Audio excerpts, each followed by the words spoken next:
Welcome to the All Eers podcast, powered by HD Media.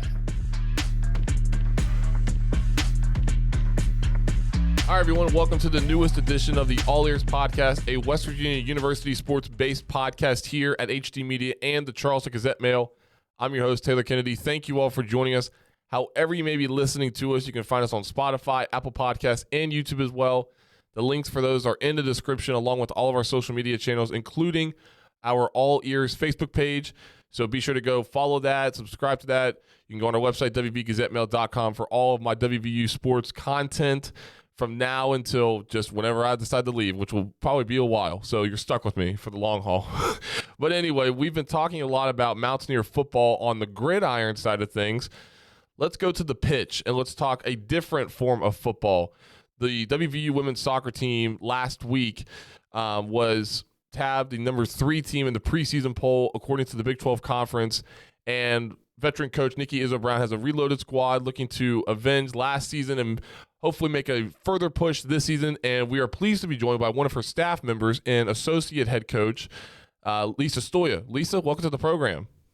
Yeah, thanks for having me. I appreciate it. Absolutely. Well, again, you've been with this program now for a while, and you've been with Coach Brown for forever, it seems like, and you probably could say the same thing. But, just this season for you, what's your excitement with this? I know from afar, people are getting excited for the fall sports season, but just from a women's soccer perspective, what's your excitement leading into this season? Yeah, I think there's so many things as coaches too. It's the best time of the year when we get to roll these balls down and get back to the drawing board and of the X's and O's. But there's so many exciting things. We were a pretty senior heavy class returning. So with senior leadership, that definitely gives a good foundation for, what we do here and the success that we're always trying to strive for. So considering we have a lot of seniors returning and a really good core group, most of all of our kids actually have been here since January because a lot of our 26 class came early. So we only really got a couple within the recent preseason weeks. There's been about 4 new players that have joined us here. So it's pretty exciting to have that because I think the chemistry is already there, which you don't have to work on that too much in preseason. But it's going to be the 30th season of the program. Like you said, it's been a journey of being here and being able to be a part of it for 25 years is pretty incredible. So we're really excited about a lot that's ahead of us. You all finished 14-3-4 last season, 8-0-3 in conference play. Biggest change, biggest difference you're seeing with this core group of women from last season, maybe this point last season to where we are this year in the early portion of August? Yeah, I think the biggest thing last year, I think it's always disappointing when you don't advance in areas that we know we can. And I think first starting with the regular season in our conference, we were 1 point away from winning the conference, right? So those things always stick in the back of our mind, and we focus on that a lot in the springtime, leading into this moment now that we get to be back together collectively, right? And then I think the postseason strive is always just getting beyond it. Unfortunately, we went down in PKs, so it's soccer is unfortunate because it doesn't matter how much you dominate stat-wise. At the end of the day, the scoreboard is what matters. And, we got to just be a little bit sharper cleaning up in the areas that I think that held us back a little bit last year as we move forward. But every team, I think, we're going to have different goals and different things moving forward. But the foundation of what we look for when winning championships always stays the same. So I think for us, it's just cleaning up the little things and now knowing, this team's hungry. They want to get back. They know they had something that we could have maybe captured a title, but falling short is always a good motivator to get back out there and learn from your mistakes in the previous season to have a fresh year and have a go at it. You mentioned the hunger side of things. I think that's a great word when describing what happened last year. You mentioned just losing to Georgetown. You guys fell short in the second round of the NCAA tournament, but how have you kind of seen that hunger, that drive, that sense of motivation evolve this offseason with these girls, especially those that returned from last season's team? Yeah, I think Coach does a really good job. We have a leadership group here, and we really strive on, the on and off the field factors. And there's so many things that go to it. It's not even just on the field; it's off the field, and collectively being on the same page with each other. And I think this team has it. This team is very close. They fight for each other. I think the hunger part is, the accountability piece on the field is what we really hold ourselves to, right? Because you got to have a standard. And I think sometimes as coaches, we've been fortunate to win a lot of championships, but it's not easy to consistently do it. And consistency is something that we hunt. So when we fall short of something, and even though we can, a lot of people say it was a great season, to us, we're always trying to push our standard because, winning championships has always been the pride of this program. So, the accountability of when we go out every day and what we do and the little things, it's not always the big picture, it's the little things and being consistent in our everyday work of our job of what we got to do to, to hunt the consistency of the success. Amongst these returners, who do you think is a young lady that has taken that next step or that next evolution in their game that has certainly caught yours and Coach Brown's eyes leading into the 2026 season? Yeah, I think we have a good group of a couple of them. I don't think it just boils down to one. The great thing about having all these seniors is that there's senior leadership in almost every line, whether from the back line, from our goalkeeper to our back line, to our midfield line, to our forward line. I think Naeema's been pretty steady in there consistently. I think as far as starting in almost every game other than games that maybe she had to miss due to obviously things with her national team with Jamaica. But other than that, the players that we've had that have come in from the attacking piece too with Anna in the midfield and I think the senior leadership of Abby and Jay up top is going to really, that's the thing that I like is that there's seniors within every line and it's not just a young line or inexperienced line. We're going to have experience in every line this year that can really kind of go together with everything. As I mentioned, whenever I introduced you, you guys checked in number 3 in the preseason women's soccer poll in the Big 12 Conference.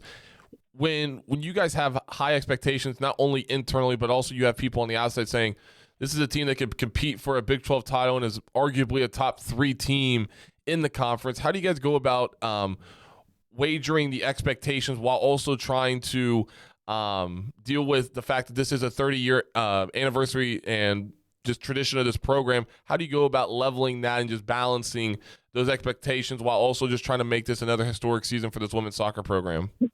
Yeah, absolutely.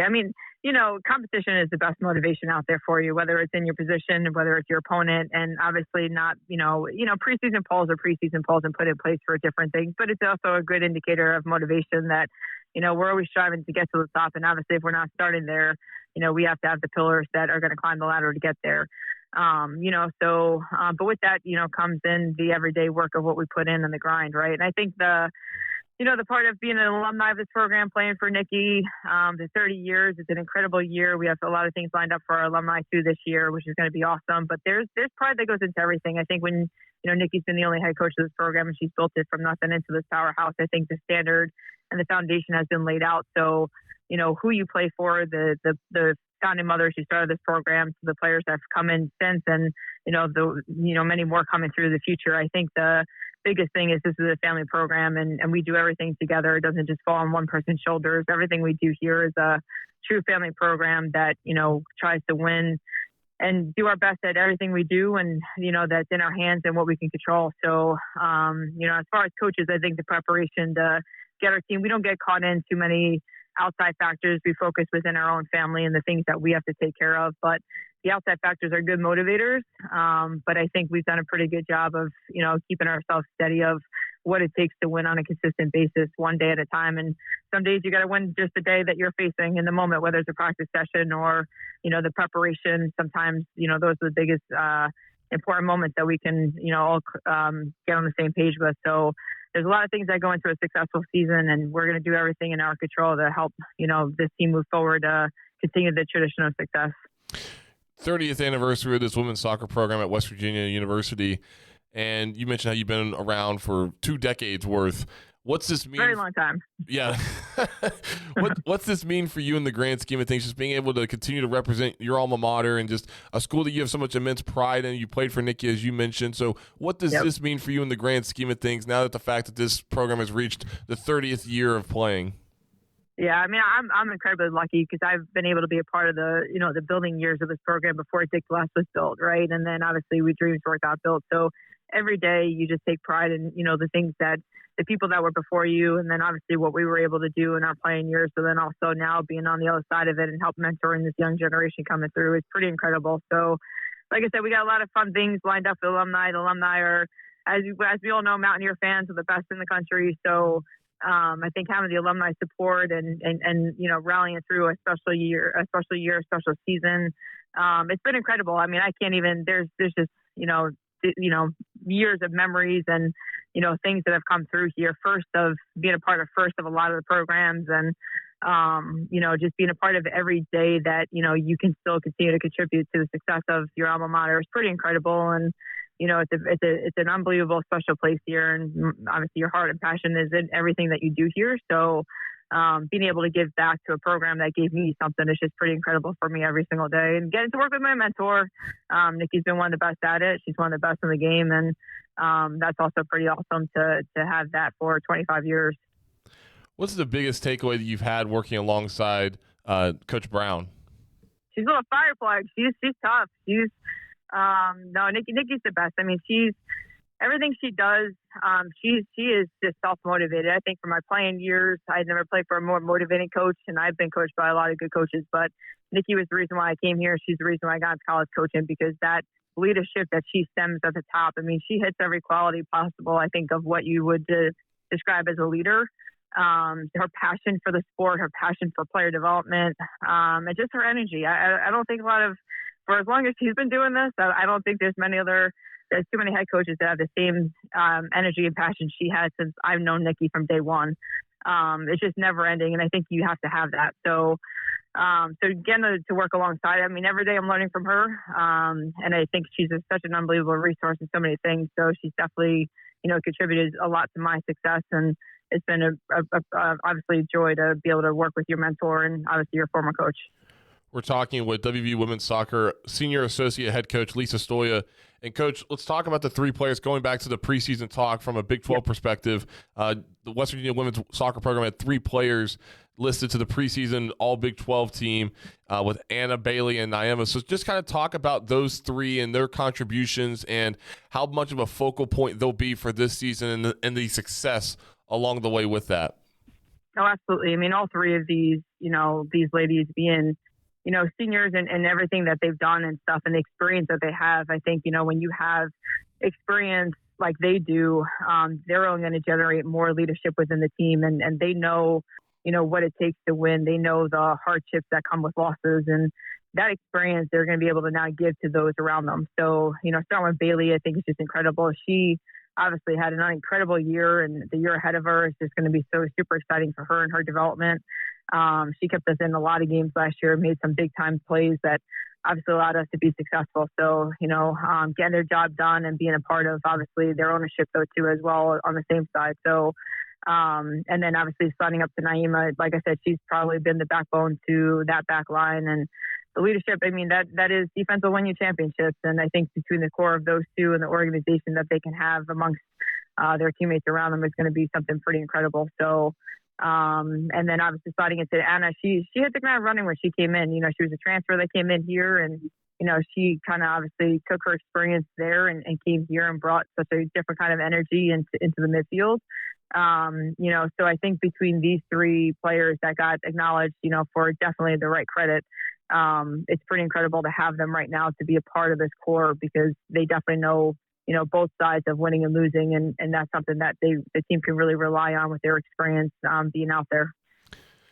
When you talk about this schedule that you guys have, I know early on, you guys had some tough schedules along with some conference games thrown into the mix later on in the season. But just early on in the season, what are you and Coach Brown wanting to see from this group of young ladies that could hopefully make or break? I really shouldn't say make or break, but more so just kind of dictate how this season could possibly go compared to the way that you guys probably don't want it to go.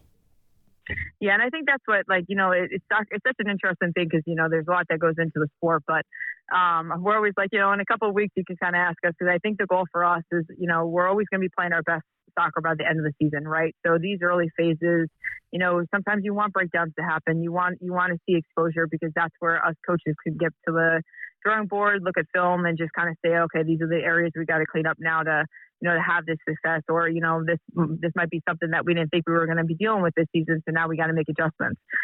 Coaching's not easy. It's not just about X's and O's. You got to make adjustments based on, all kinds of factors that go into things, but at the end of the day, for right now, we're just super excited to be able to watch, this team, I think one day at a time, and just we're always assessing and evaluating and, seeing who's showing up every day and being consistent, because our job is obviously to to win games. So we got to narrow down our decisions to 5 matter. And that's something that we hold ourselves accountable to every single day. So, but ultimately, we definitely are, we're really excited. I mean, I'm so excited about this year. I think this team returning is going to be a special one. There's a lot to look forward to, and there's a lot of things that we're building upon. And, our thing is to get better every day, every week. So like I said earlier, by the end of the year, we're playing our best soccer. And then finally, whenever you and Coach Brown start looking at the whiteboard or whatever you guys look at, whenever you're analyzing the team, what's a position group or maybe just even an area of this team that you guys feel is the biggest strength leading into the upcoming season? Yeah, I mean, I think we're a very organized team. I think both sides. I think, we try to, as much as, we're pretty fluid in what we do. I think this team, our ball speed of our tempo is excellent, so with the players that we have on the field to be able to move the ball around, good speed of play.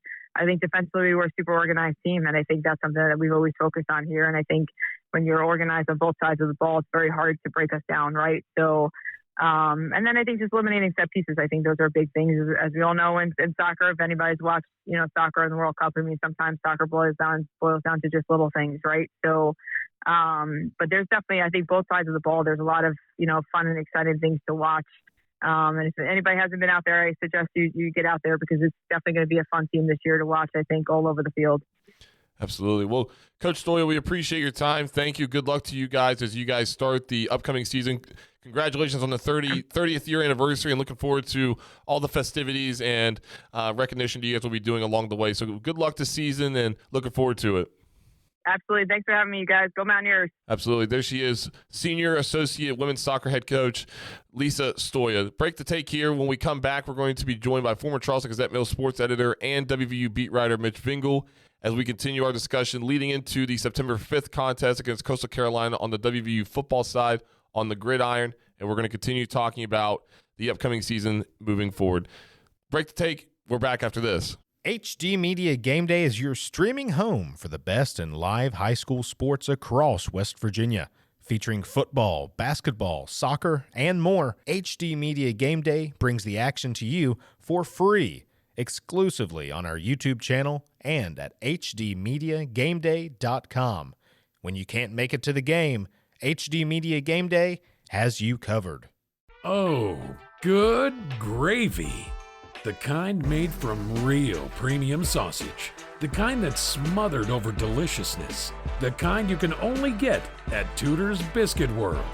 That's the gravy that's oh so good. It's the perfect topping to your biscuits or your taters, and even makes a delicious side. It's oh so good gravy. Tudor's Biscuit World.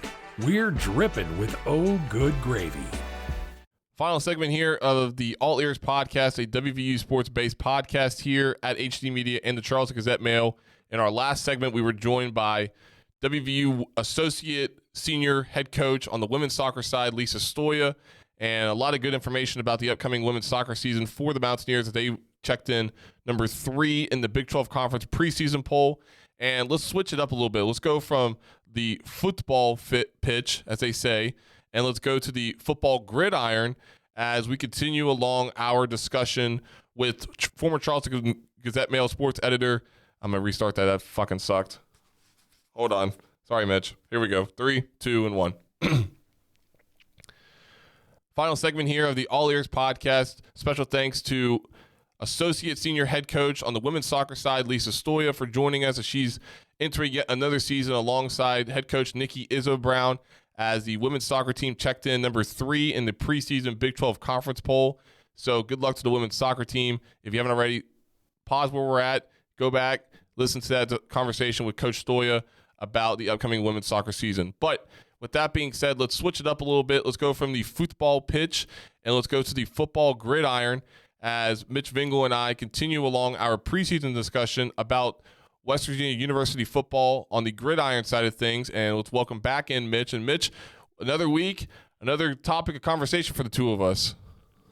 And I'm really enjoying it because I'm really, learning more and more about this team. Since retiring, my nose hasn't been in it like it used to be when I, was covering it day in and day out. So this is good. I'm really enjoying it and really enjoying the talks with you. Yeah, man. I know last week you and I both gave our position groups we're most excited about and the ones we're still a little bit concerned about leading into the 2026 season, but kind of playing along the first half of last week's conversation, tying in that to this week. I know that we're talking about what position group we're cautiously optimistic about. Now, that's a little bit different from where we're at with our excitement, because obviously you could be excitement for one group and be cautiously optimistic about another group. But Mitch, I'll start with you. What's a position group in your mind that you are cautiously optimistic about leading into the 2026 season? Okay, so I had to concentrate because you said you put parameters on, so I couldn't go running backs or line because I brought them up last week. I looked at quarterbacks, but where I landed is receivers. The Mountaineers, of course, lost Cam Vaughn to Miami, a 6'2" kid who led the team last year with only 541 yards, 4 touchdowns. So it's not like they lost Randy Moss or anything like that. But still, you'd want to see a kid like that stick around. But still, the kid that Rich Rod keeps talking about is Jaden Bray. Even though he's had some injuries, the coach keeps bringing him up. I hear he's playing in the slot as well as Z, and to me that's a good sign. I didn't like that he said he likes to change it because now he's not always going against corners, because at this point the redshirt senior, it shouldn't make any difference. But still, hopefully his foot, everything's going to be okay, and we really want to see him shine this year. Redshirt junior John Nieder, from UConn, has experience, and Rich Rod's mentioned him in camp. 2025, he caught 27 passes for 422 yards and 2 TDs for the Huskies. At the X, hopefully, you would think 6'5" Prince Strahan, right? I guess he's had some upper body issues and all that, and that's given a true freshman, Landon Drum, some reps. But it really would want to see Strahan do some stuff. He's got to have talent. He went to Boise, then USC for Lincoln Riley. But, he's been got dinged in the spring game too, so we need to get him healthy. The one I'm really cautiously optimistic, Teron Francis, right? I mean, he signed with LSU as the number 1 wide receiver in Louisiana in the 2025 recruiting cycle. Had a ton of offers, including Florida State, Michigan, Georgia Tech, and Ole Miss. Big physical guy. I'd really like to see him show out, whether it's slot, X, both, wherever. And then there's DJ Epps. Rich Rod said the senior from Troy's had good practices. Had just one career catch entering 2025. It broke out at 512 yards, 5 touchdowns, a kid from the state of Alabama. And the other kid that Rich Rod's mentioned is Cyrus Trout, who won the Tommy Nicholas walk-on award from Parkersburg South, won the Randy Moss award before going to Youngstown State, played some for W last year. And, if you want to throw in, I don't know if this is within our parameters, but if you want to throw in the tight end, Ryan Ward, you can be optimistic, cautiously optimistic about this group. Rich Rod said 6 or 7 guys can play pretty actively in the rotation. So let's see if 2 or 3 of them can stand out, Taylor. So last week, I know we talked about a group that we still need to see growth from. And I know I mentioned the defense in totality, and then on the other side with one that I was excited about was the running back position, just because of the depth. And I know you and I were aligned in that realm, with Cam Cook being the leader and the focal point of that room, and what he did a season ago, rushing for over 1,600 yards. And then I kind of threw in there the offensive line group. I kind of did that with both sides last week.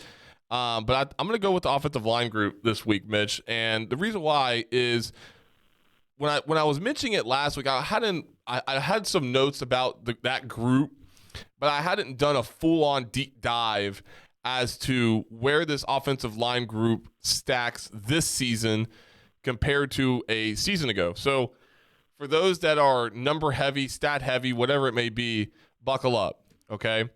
So last season, leading into the 25 season, West Virginia had 6 players with at least 20 games played. Malik Agbo, Tykees Crawford, Walter Youngbear, Donovan Haslam, Carson Lee, and Mikel Clay. Now, of those 6, Agbo, Crawford, and Youngbear were the only ones with more than 30 games played. Okay? So think about that. Agbo, Crawford, and Youngbear.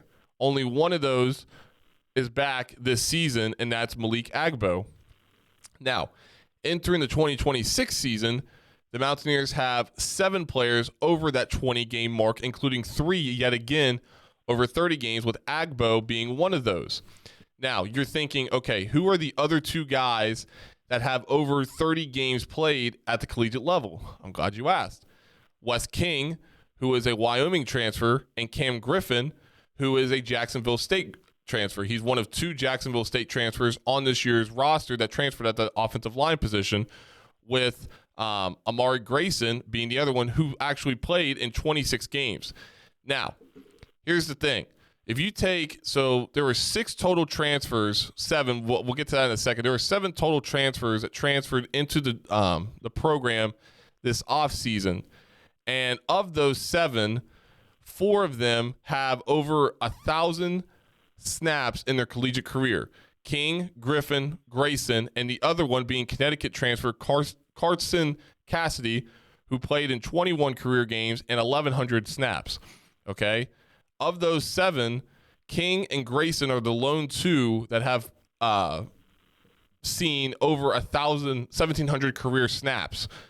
So that to me leaves me cautiously optimistic, because last year I mentioned the 3 guys that had over 30, and then the other guys had 20. But then you look at this year's roster, you have 7 guys that return from last year's offensive line group.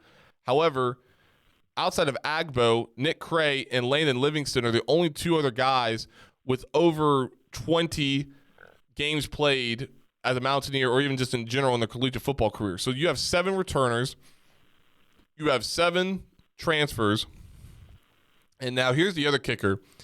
Because again, as you well know, with just diving deep into the weeds of sports, I went on 24/7 Sports, okay? And bear with me when I say this. So there were 6 offensive linemen that were in this past high school class, okay? Of these guys, Deshaun Woods was listed on that list by 24/7 Sports. However, he is a community college transfer from Butler Community College. So I'm not considering him a high school guy. So for those that go on that list, he is a community college transfer player, okay? The other one that you'll see on that list is Yendor Mack, okay? He was another guy at the high school level that was recruited to West Virginia, committed to West Virginia, and signed with West Virginia.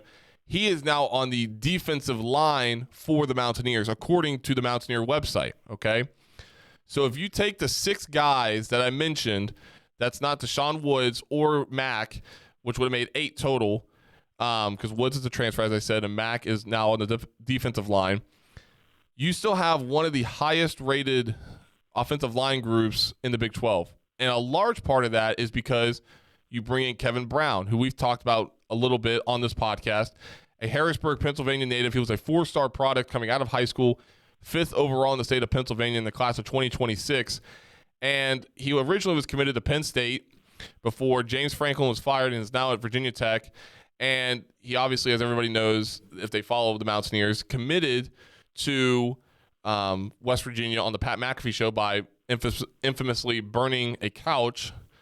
And you just look at this group, and it's more and more coming together of who you could possibly see, who you couldn't see, who's going to be the next group. And I thought Rick Trickett last week during his during the weekly press conferences on Friday, he mentioned how he wants to try and get 2 groups for the offensive line. And as you and I both know, it starts, in my opinion, it starts with the center, because the center is arguably one of the most important positions on the offensive side of the football. And we're going to play a clip here in 1 second, but here is Coach Rick Trickett talking about the offensive line and who he's seen emerge amongst other players in regards to who's going to be the center come game one and even moving forward in the 2026 season? I think we're in decent shape. We got about 4 or 5 guys, that we're working. I really like Wes King's progress so far. Cam Griffin has played it, for me before, and he's solid in there and stuff. He didn't have a great day today, but he was pretty good the first 2 days. Landon Livingston could help us there a little bit and stuff we needed. I got a young kid named LaMarcus Dillard that down the road he has a chance to be really, really good kind of player, There's no Dan Moses out there right now, but we're getting closer. We're getting closer and stuff. So, but I think we got guys who can go in there and, Bubba, he wanting to learn. A lot of these guys, when they get to be them juniors and seniors, they want to learn how to snap the football and they want to learn to play center. A lot of the guards do, some of the tackles do, because they know that's an extra thing to hang on up at the next level. If I can do, like one come in and tells me he's a right tackle, okay, well then, I don't do it that way. I've made everybody play everything all summer. I went out one day and all the guards went to tackles, all the tackles went to guards, and I want them to know after that day, when I go back out to tackle, I know the problems that guy's got down in there and stuff. So I've done that for a long time, shift guys around and stuff. So, but and it helps down the road. Like we're opening up last year, first play of the game against Middle Tennessee, and my center, who's a really good player, he comes out and the turf was wet, and he did a complete split, groin, boom. And the first play of the game, Cam Griffin never took a snap that week at center. He had to go in and play center the whole game, and we were able to win the ball game and stuff. So you never know. You never know. I remember at Auburn with Terry Bowden, we lost. The 1 year we lost, we were down to our 6th center, and I didn't have 6 centers. I didn't have 6 centers prepared. I had 4, but I didn't have 6. We lost. We got beat and banged up that bad and stuff. So they're not gonna get me no more like that. That's head coach Rick Trickett talking about the center position, and Mitch, I think just the more I look at this, I'm with this offensive line group probably knee deep at this point, just because you look at the numbers, you look at the experience that they brought into the program, but then you also tie that in with Rick Trickett, 78-year-old Rick Trickett, as I should say, that's coached at a variety of stops, including a head coaching gig at Glenville State in the late 90s. I don't know. I think the more that I look at this offensive line, I think I'm going to go with the offensive line group as the one I'm cautiously optimistic about. I think that's interesting. I'm really interested to see how Kevin Brown works out. Are they going to put him at left tackle? If so, I mean, that's a lot of responsibility, for a freshman. So I'll really, really be watching him when the games come around. That would be tremendous if he really works out like everybody expects, and how we've already heard some good reports out of camp. Yeah, no, we absolutely have, and it leaves me to wonder too, as you well know, whenever you get a host of new players, especially on the offensive line, because again, that's the one group that needs to be the most cohesive on offense. How are they going to work? Because again, I mentioned Wes King has a lot of snaps and games played. Cam Griffin's another one. Those two are going to be instrumental. But then at the same time, you have guys like Nick Cray, Landon Livingston, and Malik Agbo that could also kind of tie everyone together. And we've already heard Rodriguez talk about how Nick Cray has emerged as a leader in that room, which leaves me even more optimistic. And Nick has also mentioned to me as well, just being a leader with this group. I think the more that I listen to them and the more that I dive deep with this group, I'm not telling everyone to just put all their eggs in the offensive line basket, but what I'm saying is be cautiously optimistic in seeing how they perform this season compared to what happened a season ago, where there just wasn't, just very frank, there was no continuity on the offensive line last year, which led to several missed assignments, which led to sacks and even some forced fumbles by the defense on the quarterback position for West Virginia. I think where the offensive line group is now compared to where we were a season ago, it's a night and day difference. Well, and another thing, too, to think about, last week we talked, and my group that I was most excited about were the running backs. And, you talk about Cam Cook and you talk about Amari Latimer and some of the other guys, even the fullback, Caden Luke. They would have to have a good idea that offensive line is going to be solid in order to go to West Virginia, right? It's not only those guys, but you got some other young kids with some nice credentials. So you would hope that they have a good idea that this offensive line is at least going to be solid and give them the chance to shine. So let's, I think there's some, like you said, you go deep in the weeds, and there is reason for that optimism. I think the other side of it, too, is with the running back position, especially in the fullback, I love Caden Luke's nickname. I think that's it's just one of the funniest nicknames of all time. Cowboy Caden Luke. Like, you even saw whenever Rich was giving his press conference, if people want to go back and watch that, his face, he lit up a little bit. He was excited when talking about Cowboy Luke. And I saw a picture that Caden actually has a mohawk now, and he's trying to imitate Owen Schmidt. And I thought Rich's comment about Caden Luke last week was awesome. If you haven't already, that full clip of what Coach Rodriguez said about Caden is on our Facebook page at All Eers. And I'm interested to see how Luke fits into that mix, because just listening to Rich Rodriguez, he really liked what he saw from Caden. Now it's just a matter of putting that onto the field and seeing how he can emulate what they're saying and put that onto the field for an on-field product. So I think I'll throw in the fullback position just in support of Cowboy Luke. How about that, Mitch? That sounds good. I'm really looking forward to seeing him. I mean, anybody who was fortunate enough to watch Owen Schmidt through the years, and reincarnation of him, what fun would that be, right? True. Very true. So, well, my friend, we appreciate your time as always. Thanks again for joining us and hopping on here and talking more WVU football as we inch closer to the September 5th season opener against Coastal Carolina. So, Mitch, we'll reconvene next week and we'll talk more Mountaineer football. How about that? All right, my friend. Sounds great. I'll talk to you soon, buddy. Yep, sounds Bye-bye. Good. There he is, former Charleston Gazette-Mail sports editor and WVU beat writer Mitch Vingle. That'll do it for us.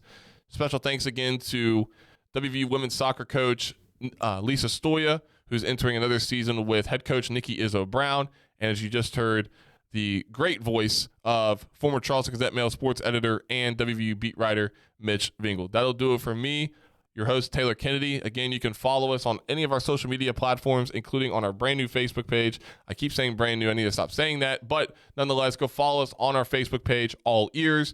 You can also follow us on Twitter at Gazmail Sports. That's Gaz Mail Sports.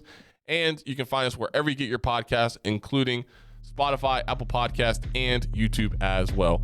Again, that'll do it for us, and we'll see you all next week with another edition of All Eers.